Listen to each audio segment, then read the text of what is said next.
Good morning, ladies and gentlemen. Chairman and President of CREBA. Thank you for inviting us, STÄRKEN, here in your conference. We're so glad and we're so blessed to be here. Okay, for 2 days or 3 days that I'm here, I've been hearing a lot of development. The last time that I participate myself into housing-related activities is since the 90s. But I've learned a lot that the problem in the 90s is still the same up to this day. Okay, I will begin on. Initially, I'm planning to introduce to you STÄRKEN, but based on what I heard from yesterday and the other day, now I changed my plan and I plan to introduce you not just STÄRKEN but the AAC technology and what will be the significance of this technology in the housing industry in the future. I will begin by telling you about my journey. I'm a civil engineer by profession, but I consider myself not just as an engineer, but I am a builder. I've been a builder for almost 30 years. I started building when I was 19 years old. That was 1989.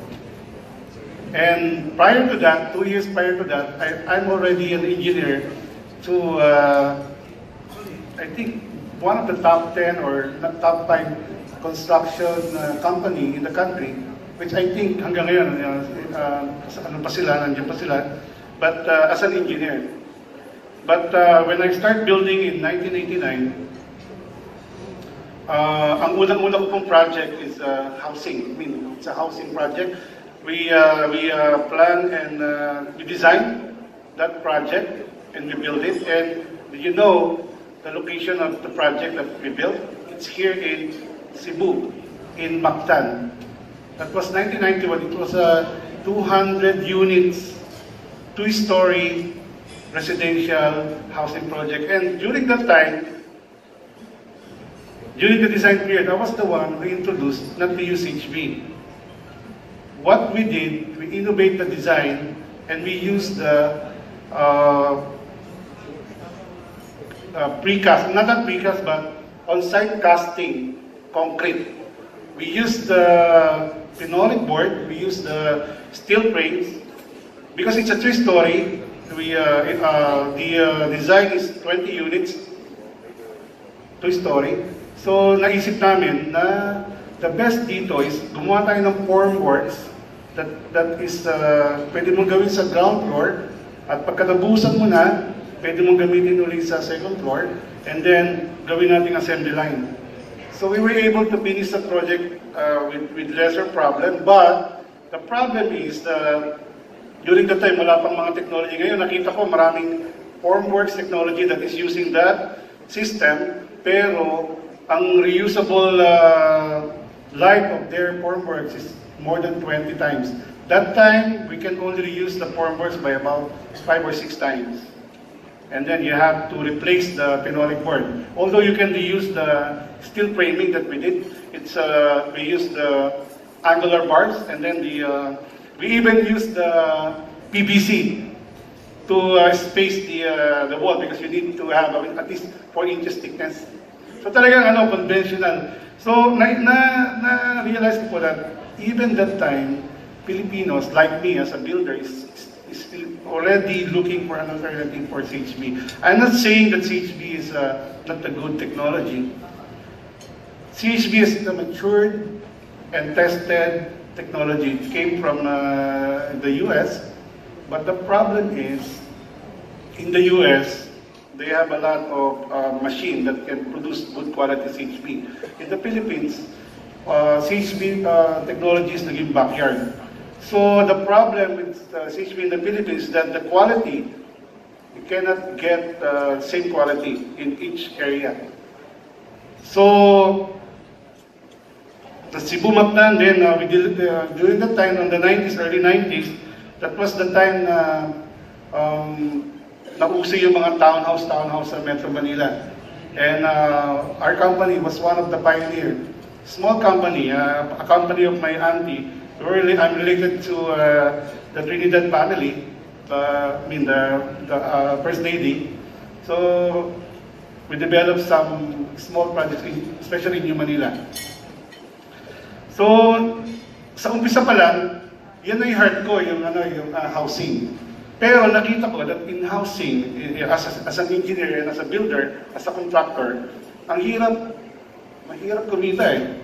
Because you need to be competitive, affordable, and yet the materials is expensive. And I cannot produce the quality that I want personally. Medyo quality addict ako. I want walls to be so straight. I want the beams, the lines. Pag tinignan ko, gusto ko straight. Ayoko na may mga ligo-ligo. So, sabi ko, this market is not for me. So after that, the housing, I shifted to high-end projects. Because what I want to satisfy is my addiction to quality. So, wala akong alternative na materials. So what I did in my practice of construction, so I focus on high-end project. I only use jack built CHB. Not for the reason that it's high quality CHB. It is only for the reason that I want to maintain the variables, which is the plastering. Because only jack built, in my own experience, that can give me the minimum variation on the yung tinatawag na resalte. Yung kasi ordinary CHB, iba-ibang sukat, kahit magaling ang mason, kahit gano'ng galing ang mason, lumiliko yung CHB, and yung palitada na ilalagay mo doon, talagang hindi mo makontrol. Unless, gagawin mo siyang more than 1.5 inch. Doon mo lang siya mag-perfect. But using jack build, I can maintain 25 mm thickness and straight. So, sabi ko, yeah, using the same technology, but choosing the right material can give me the quality that I'm looking for. At the same time, can give me the profit that I am looking for because of the consistency of the size of jack-built CHB. But I have to maintain doing only high-end projects because mahal po yung system eh. Hindi naman ako pwedeng gumamit ng mga ordinaryong CHB because it will affect the quality. So looking forward, I did that for so many years. So I focus on high-yield project like industrial, pharmaceuticals, and basta yung mga project po ba na they are not conscious so much on the yung price because I don't bid it. I don't bid on projects. I just look for the right project and look for the right client. So, and during that time, during the 90s, I focused on studying alternative technology. So I went to Korea. I studied for 2 years to study the light steel framing system in Korea. The sandwich wall panel was one of the Filipino was sent by President Ramos to transfer here the sandwich wall panel system. Yung nakikita niyo po ngayon ng mga yero, styrofoam or polyethylene foam. Dati po yun, sa Korea po sikat na sikat yun. The area in Korea that we study is in Cheongju. So it's a mountainous area and lahat halos ng factory doon are manufacturing that kind of material. So we brought the technology here, that was 1993, 1994. And the problem, it's a good quality, it's lightweight, earthquake resistant, wind resistant. The only problem, it can maintain a consistent quality. The only problem with that technology is the culture of Filipino. They like concrete. Pag kinatok nila, nahanap nila konkreto. So even though that the material is suitable for our climate, for our country, but the viability or the acceptance of the market is not acceptable. So hanap na naman ng technology we encountered also in other countries, the use of styrofoam and wire mesh, and then you use shot clip para dun sa magkabila. That's also a good technology. The only problem with that, also, in other countries, they have a lot of machines they use for shot clip. In the Philippines, hindi lahat po ng contractor or builder, meron mga machine for shot clip during the time, during the 90s. And nangyayari, ang mason gagawin, iitsahan ng semento, iitsahan ng plastering. Nangyayari, may mga void doon sa loob ng semento.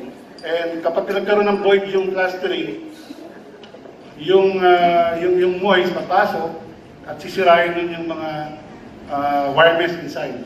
And eventually, after 10 years, you will see, and I heard that some of those houses that was built with this kind of technology, nagkaroon ng problema, bumibitaw sa loob yung welding, and bibitaw yan, magkakaroon ng crack sa exterior. So, it's not because the technology is not good, but because it requires machineries, it requires the right kind of tools to make it efficient. So sabi ko, ano naman, hindi na naman pwede. So then, I just maintain using the jack build technology. Sabi ko, siguro wala nang pag-asa. We just have to make use of what is available. And I think all of us are doing the same. Now, in 1996, before the Asian crisis, I was sent to Germany to study the full system concrete building. Ito yung tawag na factory building. So in Germany, the company is called Wiering at that time. I'm talking to the scientist, Mr. Wiering. So he brought me in this factory. They are producing beams, not only walls. They are producing beams, columns, slabs, all components of the building.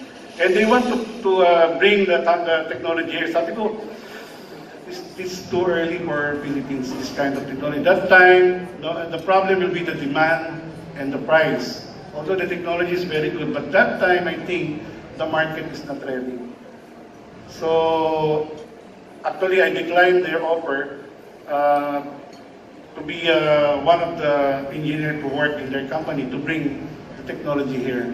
Because I know that the market is not yet ready. That time, wala pang mga high-rise building.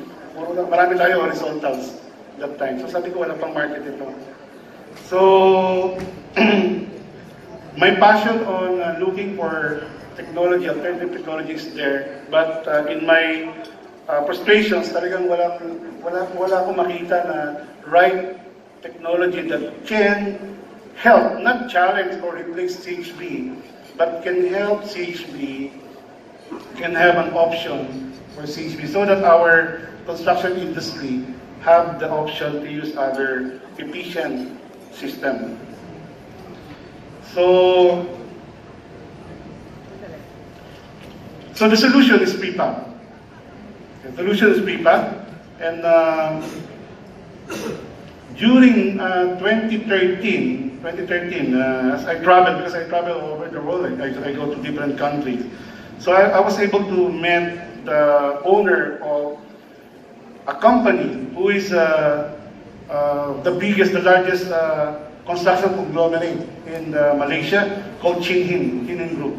They are involved in several construction like cement, steel manufacturing, pipes, everything.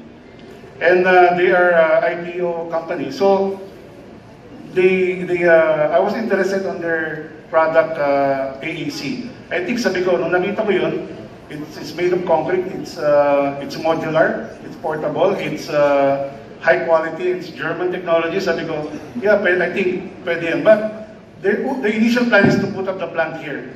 But I told them, no, not yet. Let's test the market. If the market will accept, that's the time we put the plant. So after 3 years, right now, the market started to be aware of the system. So what we did for the last 2.5 years, we only introduced the technology to different companies. The developers, maybe 9 out of 10, 90% of the developers here already heard about AAC system. And that is our focus. Not to sell, but to give you the information on the efficiency of the AAC system. So, AAC is not a new technology. It is an old technology that was discovered 1920s. And right now, the presence of our company in Southeast Asia, we are present in Singapore, Malaysia, Indonesia, Thailand, Japan, Australia, about 7 to 9 countries in Southeast Asia. And STÄRKEN is the biggest manufacturer of this system. And we're so blessed, the Philippines is so blessed because we were able to convince our mother company to put up the 2 plants here in the Philippines, one in Luzon and one in Mindanao, soon, instead of putting it in Sri Lanka. So we won that opportunity. So okay, all of these advantages of AAC, which nakita nyo na sa labas, it's lightweight, it's noise resistance, it's water resistance, it's modular, everything. Ano naman ang magiging pakinabang ng housing industry dito sa technology na to? Well, our company, especially myself, is focusing on developing a system for housing. A system that a housing unit can be built anywhere in the Philippines. It's transportable, it's modular, and you can build the system, the housing unit at any kind of soil. You can even build the house on top of sand, and it will not affect the integrity of the building. So I'm challenging our mother company to finish the development of that system so that this can be used by the housing industry. And if we were lucky, we will be finishing it by the end of the year, and we're planning to introduce it to the market by first quarter of next year. Okay, so AAC material, we want it to be the molecule of a building system like CHB in the building industry. We want to provide the housing industry a livable, affordable housing units, especially on the urban housing building. And yet, we want the developers to sustain their commercial interests. Of course, they have to sustain their profit. They have to sustain their profitability, the commercial interest of their project. And by using the AAC technology, we can achieve this. We can achieve this because of the modular and portable criteria of the system. Now, before I end, I would like you to see how simple this system is. I would like to play a 2-3 minute video, very simple video, so that it's a self-explanatory, so that you can see the difference of our system. Can you play the video, please?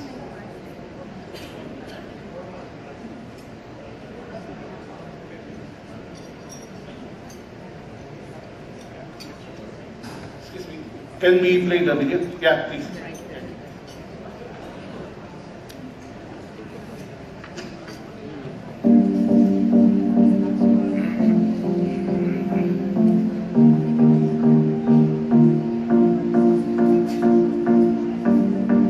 Actual test between AAC and CHB system.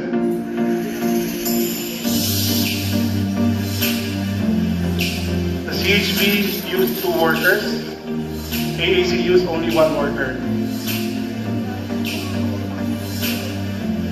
Same area of wall. We started at the same time.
So my encouragement here, I would like to encourage you to use the AAC system regardless of the brand. You just have to look for the phone system. But regardless of the brand, it will help your projects. Thank you so much. God bless.